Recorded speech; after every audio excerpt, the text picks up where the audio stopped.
Loito no mundo do motor galego polo falecemento do piloto ourensán Jesús López durante a disputa da subida a Taboadela. O accidente produciuse arredor das 11:30 da mañá durante a terceira manga.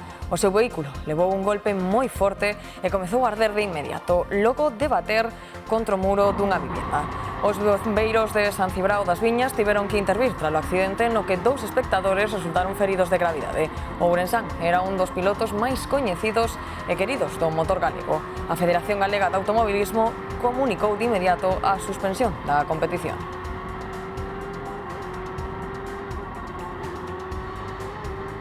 Boas tardes. Mañá pasarán á disposición xudicial 2 dos detidos no marco da operación contra o narcotráfico desenvolvida na Pobra do Caramiñal. Interceptáronse uns 1.500 kilos de cocaína. María Calvo, imos coñecendo algún detalle máis desta operación levada a cabo con moito segredismo. Sí, porque a operación aínda continúa aberta, pero hoxe trascendeu que os investigadores creen que a droga foi descargada nas 24 horas anteriores do operativo e agora tratan de localizar a embarcación que empregaron para transportar o alixo a terra ata este inmoble que está situado xusto ao carón desta praia do Conchido, onde onte se desenvolveu aquí principalmente esa operación contra o narcotráfico e onde hoxe xa non hai presenza policial e reina a tranquilidade. Como dis, está confirmado que mañá pasarán a disposición xudicial nos xulgados de Ribeira 2 dos 4 detidos ata o de agora. E refrescaron as temperaturas. Tras un verán moi seco, chove nas 4 provincias e a auga irá a máis. Os paraugas volveron a ir á rúa, máis nas provincias atlánticas onde a inestabilidade será maior. A gran maioría recibe esta chuvia de agosto con ledicia. Muy agradecidos, verdaderamente estábamos hartos del sol, así que estamos muy bien, muy contentos, nos llovió un montón. Coges el paraguas, mojas un poco los pies y ala. Chegan as chuvias e en nada tamén a volta ao cole. E iso implica máis gastos. Para levar mellor esta costa de setembro, as asociacións de consumidores aconsellan non deixar as compras para a última hora e comparar varios establecementos antes de mercar. Estímase que as familias galegas van gastar unha media de 415 euros por cada neno ou nena. E os libros son a parte principal dese gasto.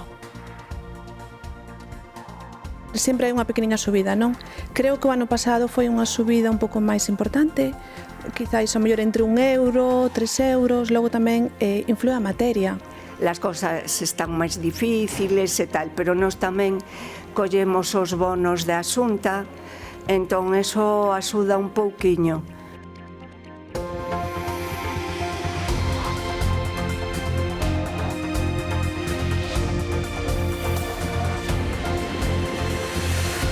Como lles adiantamos, morreu o piloto Jesús López tras un grave accidente acontecido esta mañá na subida de Taboadela. A Federación Galega de Automobilismo suspendeu a proba. Laura Álvarez. Sí, o accidente aconteceu contra o mediodía apenas 300 metros da liña de meta da subida de Taboadela. O piloto Jesús López, de 48 anos, faleceu no acto tras saírse da vía o vehículo que conducía unha barqueta carrozada que quedou completamente calcinada. No sinistro resultaron feridos outros 2 espectadores que foron trasladados ao Hospital de Ourense. A proba quedou suspendida tras o accidente. Os servizos de emerxencias seguen aínda no lugar do sinistro. 2 persoas resultaron feridas graves este sábado nun accidente na AP9 en Pontevedra. O sinistro produciuse ao chocar unha moto contra un turismo que circulaba por diante. O aviso recibiuse pouco despois das 8 da tarde. O condutor da moto e o seu acompañante foron trasladados a un centro hospitalario. Os 2 ocupantes do coche resultaron ilesos. Ata o lugar desplazáronse a Garda Civil de Tráfico e varias ambulancias do 061. O coche as motos estaban entrando para a autopista, o do coche acojonou, se frenou e as motos que viñan detrás empotráronse contra ele. Unha rapaza que viña na moto, unha muller, saltou por encima do coche, pero xa levou a ambulancia,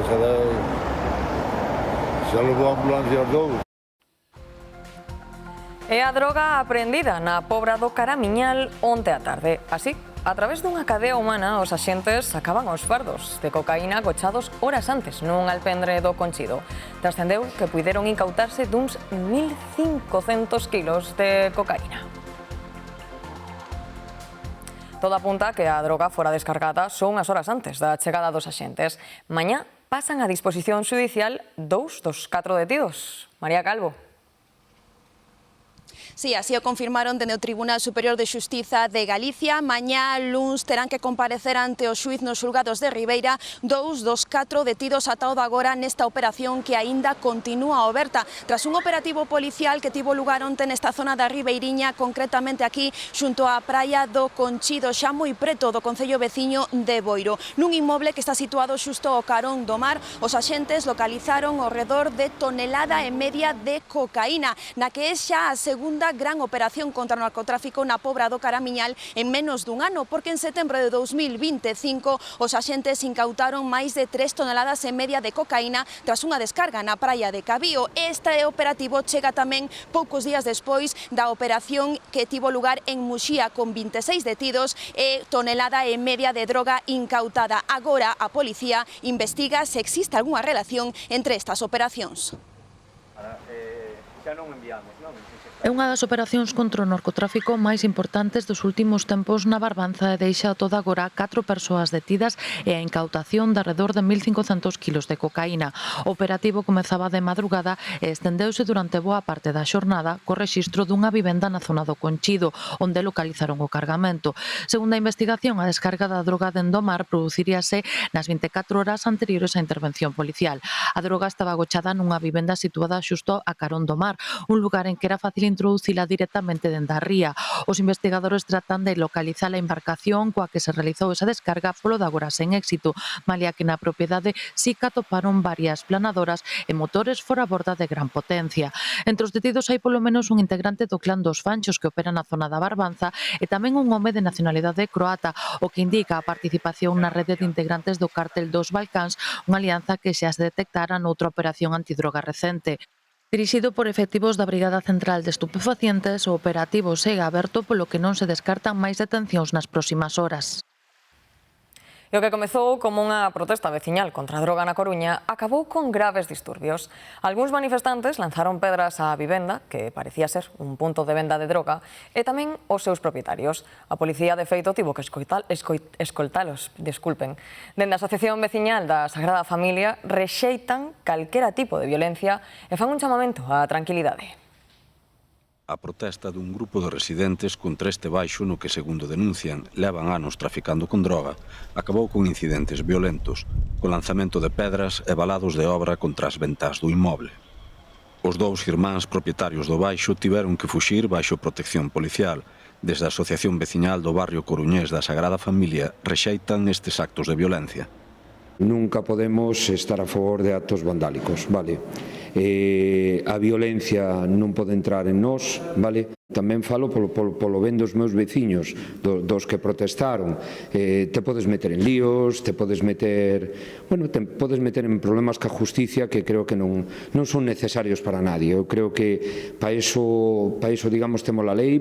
A veciñanza leva case 4 anos denunciando a venda de droga neste baixo e os problemas de inseguridade que provoca no barrio. Desde a Asociación Veciñal fan un chamamento á calma. Din que están dispostos a retomar a vía xudicial despois de que un xulgado desestimara o ano pasado a denuncia presentada contra o suposto narcopiso por falta de probas. É unha situación moi caótica, decir que te calmes cando tes o problema tes na porta, non? É moi difícil. Pero, bueno, temos que buscar entre todos unirnos e xuntarnos e buscar outras vías de traballo para acabar con isto, pero con vías de traballo legales, é dicir, facer as cousas como hai que facelas cas autoridades competentes e con todas as autoridades, porque, ademais, temos, por suerte, ou como queiramos chamarlle, moi fácil chegar a todas as autoridades para poder resolver isto. Horas despois de que finalizara a protesta, declarouse un incendio no baixo, o que obrigou a intervir os bombeiros para sufocalo. Tras a intervención, a Policía Nacional tapeou as portas e as ventás do baixo, que foi precintado debido ao estado de insalubridade. Un raio provocou un incendio nunha vivenda de Nigrán e queimou o sistema eléctrico.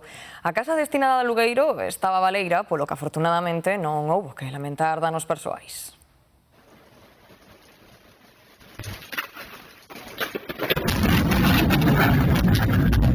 Este era o momento en que o raio caía sobre a vivenda. Acontecía preto das 7 da mañá deste domingo. Así o relataban os veciños. Nos despertamos con un estruendo muy grande. Por aquí a la redonda todo el mundo súper asustado. Incluso en mi casa salieron chispas del cuadro eléctrico y nada, aquí ya nos ves a todos con taquicardia.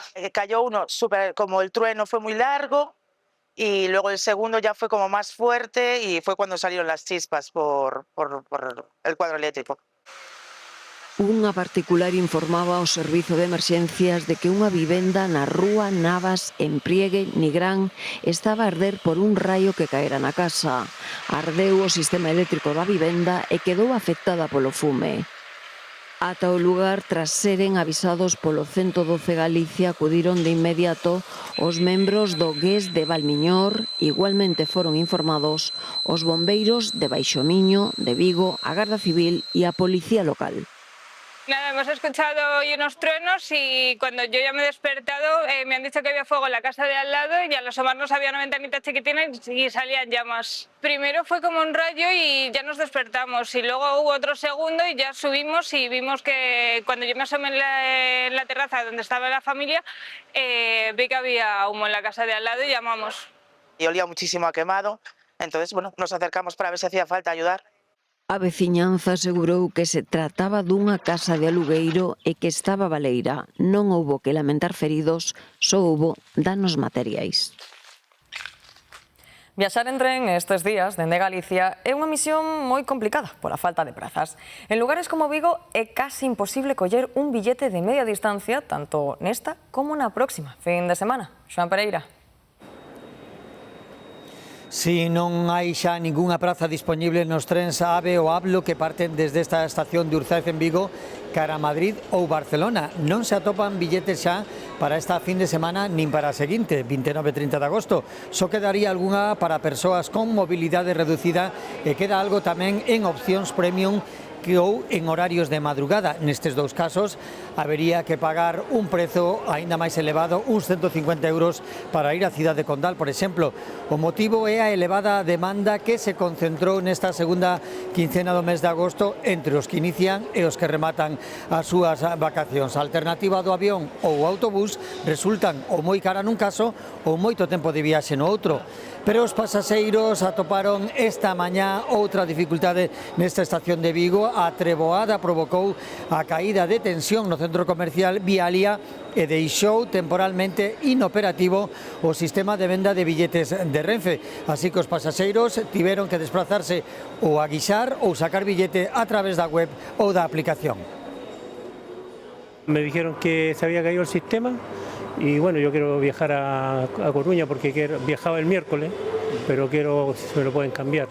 Pero no tengo otra opción que ir a Guisar, creo que es. Sí. Guisar. No hay en este momento para poder sacar los tickets, entonces las chicas nos explicaron que tenemos que ir a la otra estación. Y siempre cógelo antes, no hace que te quedes sin viaje y fíjate para volver, el panorama que te encuentras.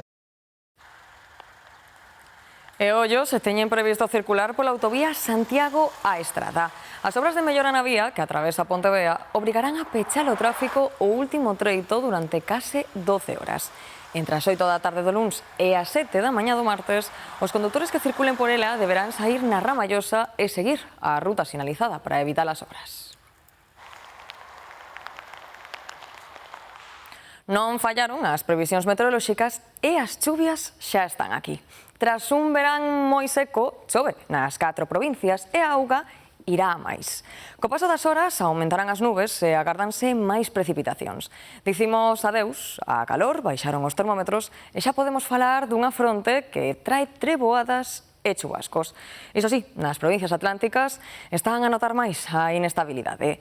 Mentres, a pé de rúa, a gran maioría recibe esta chuvia de agosto con ledicia. Quen o diría? Pues casi mejor ahora que los primeros días que estuvimos, que hacía un calor que no se podía estar. Sí, coges el paraguas, mojas un poco los pies y ala. Muy buena, a mí me gusta muchísimo la lluvia, el cielo gris, me encanta. Tocou sacar o paraugas e xa non estábamos acostumados. Hoxe cambiamos os avisos pola calor polos de chuvias e treboadas que poñen en alerta amarela máis de 100 concellos. Alejandro Álvarez. Sí, Antía e Malia, que por momentos podemos ver o sol están activos eses avisos por chuvia neses concellos, sobre todo do litoral da provincia de Pontevedra e tamén do litoral da provincia da Coruña. E a previsión é que ao longo dos vindeiros días incluso podan coller algo máis de intensidade. Desta hora os maiores acumulados atopámoslos sobre todo no sur da nosa comunidade, en localidades como Poio, Tui ou tamén Oia. Unhas chuvias moi ben recibidas, xa que este verán foi o máis caluroso e tamén o máis seco dende o ano 1961, algo que se nota sobre todo nos encoros e tamén no campo. Así que, como ti ben indicabas, durante os vindeiros días o que toca é coller o paraugas e tamén o chubasqueiro. Logo dun verán excepcionalmente seco, volve chover na práctica totalidade de Galicia e todo apunta a que non vai ser un episodio illado. No que queda do mes de agosto pouco poderemos guardar o paraugas, xa que esta borrasca que nos afecta hoxe terá as súas sustitutas. Chegará na xornada do martes unha segunda borrasca, pero esta aínda non dixo a última palabra. As primeiras precipitacións son as de hoxe, pero mañá pasará moi cerca de Galicia, deixando precipitacións generalizadas e tamén aviso por chuvieiras acompañadas de treboada. Malia que moitos xa se esquecerán deles, toca volver sacar os paraugas. Non son poucos os que agradecen o refresco logo dos episodios de calor intensa das últimas semanas, pero tamén a volta da chuvia. Moi agradecidos, verdaderamente, estábamos hartos del sol. Así que estamos muy bien, muy contentos. Nos llovió un montón y disfrutamos muchísimo de la lluvia. Bueno, genial, lo llevamos genial. Yo por lo menos estoy encantada porque el calor no lo soporto. Y además hizo demasiado calor para Galicia. Muy buena, a mí me gusta muchísimo la lluvia, el cielo gris, me encanta. Pois a min a verdade é que me gusta bastante que haya así este cambio, porque a verdade é que este ano foi un ano bastante de calor, non? E se agradece que bueno, que veña un poquinho de chuvia e que veña un pouco de fresco, non? Pues casi mejor ahora que los primeros días que estuvimos, que hacía un calor que no se podía estar. Sí, no, con chubasqueiro, no, é igual roupa fresquiña, pero un pouco no de tiritas, claro. Eso sí, o paraugas. O paraugas que non falte. E ademais de seguir chovendo, durante a semana tamén está previsto que baixen bastantes temperaturas, mesmo con máximas por baixo dos 20 graus. Un tempo que fará da última semana de agosto un pequeno adianto do outono. Precisamente, coa previsión dunha semana de chuvia, a Xunta vai analizar nos próximos días se esta auga permite estabilizar ou mellorar a situación da seca que sofren moitos concellos.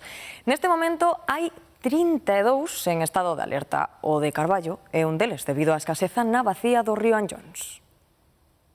A Oficina Técnica da Seca de Augas de Galicia determinou o día 11 que son 91 os concellos afectados por restriccións de auga, 32 deles en situación de alerta. A falta de caudal é preocupante no Lérez e no Anllóns. Este é o estado deste último río ao seu paso por Carballo. Noto día a día que nada, é que en algúns sitios incluso casi podes atravesar o río descalzo, sabes? Non tes nin, vamos, non sei, xa ves, os patos de feito prácticamente xa non os ves nadar, o sea, velos por fora, ali. Ademais do Anllóns, Carballo dispón da captación de auga noutro río, o Bardoso, para poder abastecer a veciñanza. Pero desde o Concello advirten que é imprescindible extremalo a forro, porque farían falta semanas de chuvia ata que se recupere o caudal. Por iso están cancelados os baldeos, as regas de xardíns municipais e hai restriccións nos servizos das praias. As da playa cortaron algunhas, unha sí, unha non, por exemplo, ou uns días que estaba ca presión moi baixiña, para que saliera menos auga. É máis un problema de conciencia incluso que non de outra cosa, porque se todos aplicamos un poquinho de restricción na casa a hora de abrir o grifo, non deberíamos de ter problemas. Acá lo necesario es que la gente tome conciencia y cuide el agua, que no la despilfarre.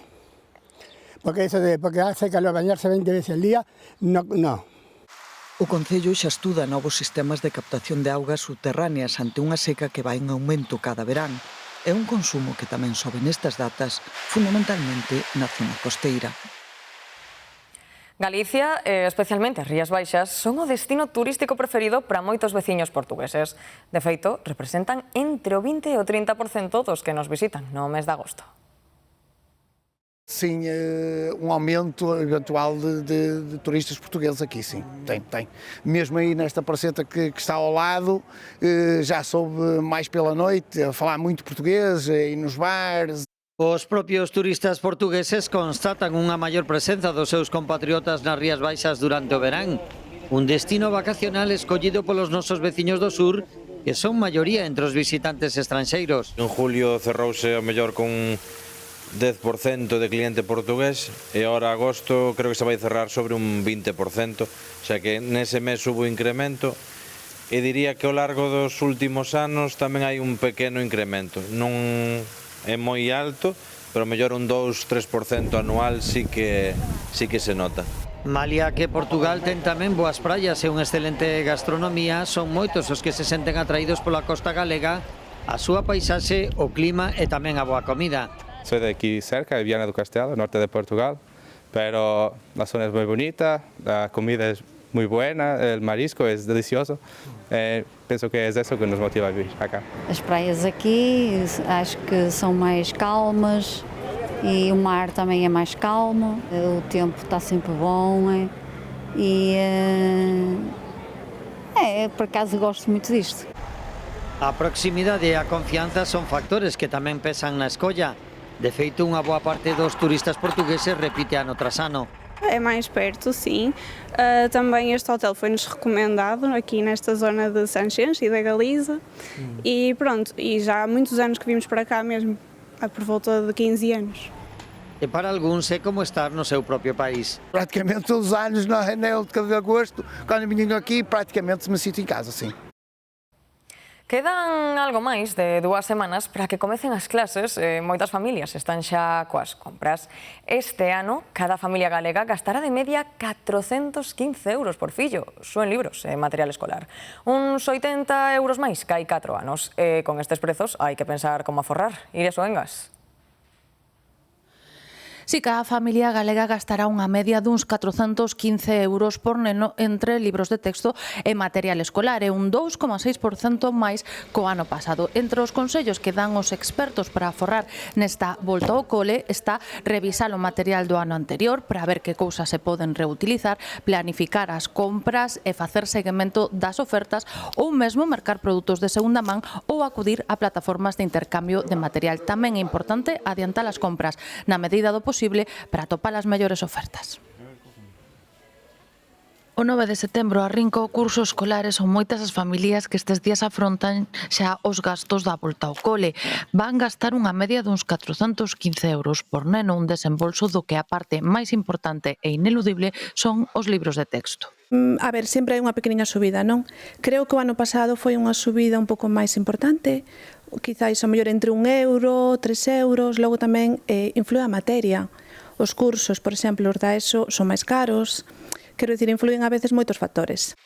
Mochilas, libretas ou estoxos completan a conta de gastos para as familias, unha conta a que en algunhas ocasións hai que sumarlle uniforme. Nos, como tenemos el uniforme xa para levar, non necesitan encargarlo. Entendes, de todos os colexios eu teño un stock e máis ou menos vamos acertando castallas co que queren levar. Entre as recomendacións dos expertos en consumo para aforrar na volta ao cole están non esperar a última hora para facer as compras, comparar o prezo de diferentes establecementos e tamén acudir ao mercado de segunda man ou ás aplicacións de intercambio de material. Perduran algúns efectos das chuvias torrenciais de onte, especialmente en Cataluña. Tras os trebóns intensos que causaron estragos esta fin de semana, sobre todo na provincia de Tarragona, hoxe toca avaliar os danos e limpar os desarranxos. As riadas deixaron uns 11 feridos, inundaron rúas e campings en Tarragona e causaron danos en moitos vehículos e terrazas de establecementos. Os servizos municipais traballan na retirada dos restos das árbores caídas e sinalizando tamén os paseos marítimos afectados. O incendio máis importante que seguía activo, o de Segorbe, en Castelló, quedou estabilizado. O control do lume foi posible polas condicións meteorolóxicas favorables e polo intenso traballo do dispositivo de extinción durante a noite coa participación da UME. A emerxencia rebaixou o control de alerta. As hectáreas queimadas aproxímanse ás 700. É unha cantidade moderada en comparación con outros incendios, pero afectaron a un parque natural de elevado valor ecolóxico. O Goberno ten identificados 2.500 menores en Ceuta que entraron na última avalancha dende Marrocos. A semana vindeira estará marcada pola comparecencia de 7 ministros no Congreso sobre esta crise.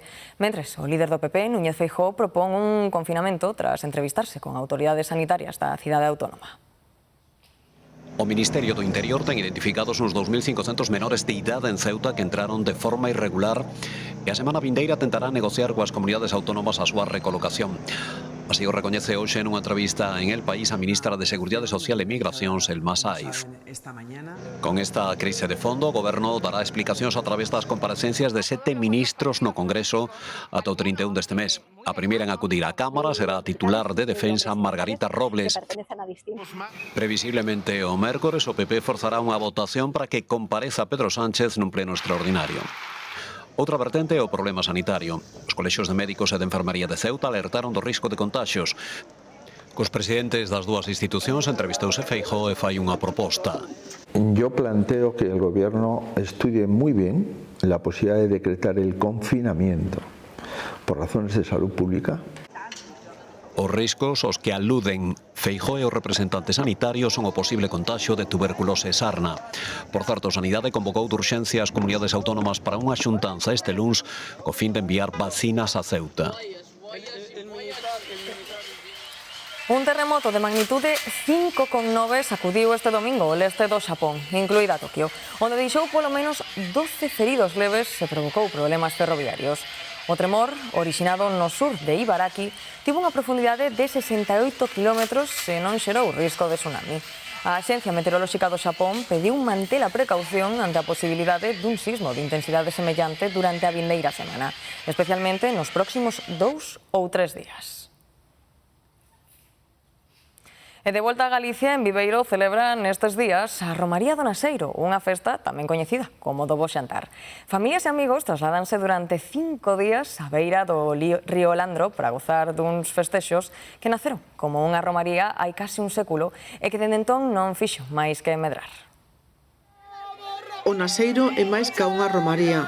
É festa, pura festa. O Naseiro é comer, beber, é o rollo de sempre. Aprendín a andar por esta calle con 10 meses, isto é familiar. Segue sendo unha festa de moito beber, xantar, moito bailar na festa. É a identidade do pobo, para nosotros o máis importante. Coñecida tamén como a Romaxe de Bo Xantar, a xuntanza en torno á mesa é un elemento que caracteriza esta celebración. Hoxe nos fixemos unha paella, mañá vamos facer churrasco, o luns, que era o día do caldo, vamos a facer o carno ca carne salada. Familias e amigos trasládanse literalmente a vivir durante 5 días o carón do río Landro. Aquí xunta sobre 10-15.000 personas diarias. Fanse 330 mesas de grupos de amigos, grupos de familiares. En cada mesa pois hai entre 15 e 20 personas. Eu levo moitos desde que era pequeno vindo ao Naseiro, entonces pois con moita ilusión. Comezou como unha festa de merendas para os traballadores da fábrica de Chavín nos anos 30 do século pasado. Antes era moi distinto a todo, eu viña con meus pais, e primeiro pois poñían así tipo picnic, un mantel no campo. Agora, bueno, isto evolucionou e xa vedes que estamos con todas as comodidades. Empezou en pequeniño, ahora isto creceu, pero mi madre bendita. Eran 100 metros cuadrados, 200 metros cuadrados e ahora 1 kilómetro cuadrado. Antes se comíase no suelo con un mantel. É unha romaría de 5 días declarada de interese turístico desde 1967. De Viveiro, imos a Meira, un concello que leva 34 anos recreando un labor que foi esencial para a economía e a sociedade galega durante anos, a malla. En Meira recréase unha malla tradicional algo mecanizada. Fixemos a meda e agora vaise tirando mollo por mollo e vaise metendo a máquina, ou seña, hai un para tirar os mollos, outro para levantalos para ali, outro para desatalos e outro para levantalos. E pasa por aí, esa máquina que é a desgranadora separa o trigo da palla. A palla vai pro palleiro e o trigo para a limpadora. É onde se separa todas as malezas que trae o trigo, donde se pon a gra limpia xa para meter na hucha. Na Ucha consérvase o grao, como lembran moitos dos que asistiron á malla. Como non hei de acordar que son fillo de un home que tuvo 20 fillos daqui de cerquiña. E meus irmãos cavaban 16 fanegas e 17 de monte. E collíamos 150 fanegas. Por Dios mío, moitos aniños, moitos anos mallei. Moitos. E daba moito que facer. Sí, moito. Sí. Casi éramos todo mulleres, incluso nenas moi pequenas, Antes facíase moito traballo, tanto homes como mulleres, pero era un traballo moi bonito. E para coller forzas, un 12. Os buñuelos que se están repartindo agora, pois eso repartíase aquí nas airas, repartíase aos traballadores. Son rosquillas típicas de Meira, dávase rosquillas e viño, facíanse as paradas, logo das mallas. Dende o 2006 esta malla é festa de interese turístico de Galicia. E o venres que ven temos unha nova cita astronómica, unha eclipse de lúa parcial. Galicia está moi ben posicionada para observala, aínda que teremos que madrugar ou trasnoitar para vela. Cando aínda estamos relambéndonos da eclipse total de sol, o venres que ven a sombra da Terra escurecerá a lúa parcialmente. Non é coincidencia que os dous fenómenos se produzan tan seguidos. Precisamente por esa alineación planetaria que permite a eclipse total de sol, 15 días despois se produce unha eclipse de luna sempre. Será unha eclipse de lúa parcial, pero escurecerase o 92% do astro. Aínda que non veremos unha lúa de sangue, como cando é total, a parte escurecida avermellarase. Depende da cantidade de aerosoles que haya na atmósfera nese momento, erupcións volcánicas e outros procesos, entonces será unha sorpresa se vai ser moi vermello ou non, temos que salir a ver. Galicia está nunha posición privilexiada para ver esta eclipse. Galicia vai ser un dos poucos sitios na Península Ibérica nos que se va a ver como a lúa chega a ese 92% de ocultación. O fenómeno comezará ás 4:25 da mañá do venres e ás 6:12 será o momento de máxima ocultación. Ese momento de máxima ocultación a lúa vai estar moi baixiña con respecto ao horizonte, entonces precisamos que este despeixado do horizonte oeste e, ao contrario que o eclipse total de sol, é interesante buscar un sitio libre de contaminación lumínica. Non precisamos gafas especiais. As eclipses de lúa pódense ver a simple vista con total seguridade. Borja Tosar aconsella miralas tamén con prismáticos. É moitísimo máis espectacular. Tamén se temos un pequeno telescopio podemos usalo, podemos salir e fotografiar con móvil e todo o que queramos, é totalmente seguro. Non nos despedimos de Borja sen preguntarlle desde onde a vai ver el. Eu recomendo para observar as estrelas Sarria, porque é a miña vila, e aí empecé coa astronomía e ten unhas condicións excepcionais para ver o ceo, pero preto de onde vives seguro que hai tamén unha calificación Starlight. De feito, o astrónomo subliña que o ceo de Galicia é extraordinario a nivel mundial. Tras unha busca incansable, chega o momento máis esperado. A revelación do talento máis extraordinario de Galicia. 11 finalistas loitarán por facerse co ansiado premio e converterse nos mellores. Unha soa oportunidade e moito en xogo. Hoxe, ás 10, aquí, nesta canle. Tras unha escolla minuciosa, Antonio Garrido, María Mera e David Perdomo enfróntanse a un complicado reto: escoller o mellor talento de Galicia. Esta noite 11 concursantes compiten polo título de campeón ou campeoa extraordinarios. Xa pasaron talentos de todo tipo polo plató, prodixios que naceron co talento na man, auténtica habilidade instrumental,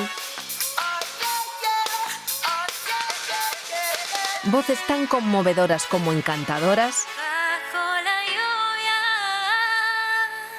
e destrezas atípicas que nos sorprenderon. Quen sairá coa victoria? Descubre hoxe ás 10 da noite.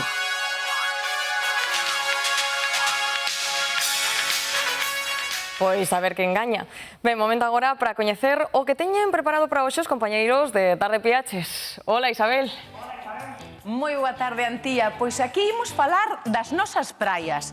Son as nosas praias tan boas, que é o máis rechamante dos nosos areais? Imos falar da area, imos falar da auga e imos falar de facer deporte, que non todo vai ser descansar, vale?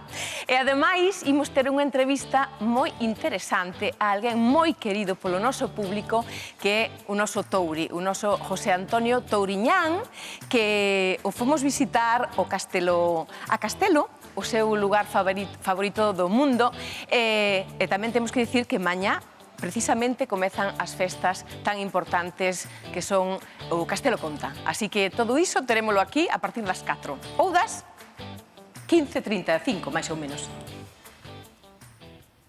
Moitas grazas, Isabel, non perderemos o programa de hoxe.